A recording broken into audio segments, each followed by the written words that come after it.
আজকে আমি যাচ্ছি মামার বাড়িতে, কারণ আমার মামাদের আজ ব্রহ্মা পুজো রয়েছে। আর এতদিন পর মামার বাড়ি গিয়ে মনটা বেশ ভালো হয়ে গেল।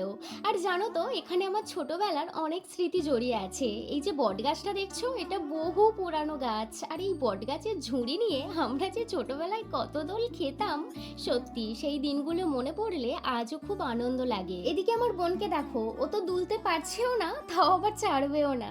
যাই হোক, তারপর আমি পুজোর জন্য রেডি হয়ে নিয়েছি। আর এখানে মা, মাসি, আমরা সবাই মিলে ঘন্টবাদে এসেছি। আর এই আম গাছটা দেখো কত আম হয়েছে। এটা অ্যাকচুয়ালি আমার মেজদাদুদের গাছ। আর এই আমগুলো এত কাছাকাছি হয়েছে যে ছাদে উঠলে হাত বাড়ালেই পাবে। ওই যে দেখ কত কাছে একটা আম আছে, পারবো এটা পার। আর আমার বোনের কাণ্ড দেখো, আমার খোঁপায় একটা পালক গুঁজে দিয়েছে। আসলে এই ছোট ছোট দুষ্টুমিগুলো ও আমার সাথে করতেই থাকে। তারপর আমরা নিচে গিয়ে দেখি পুজো অলরেডি শুরু হয়ে গেছে।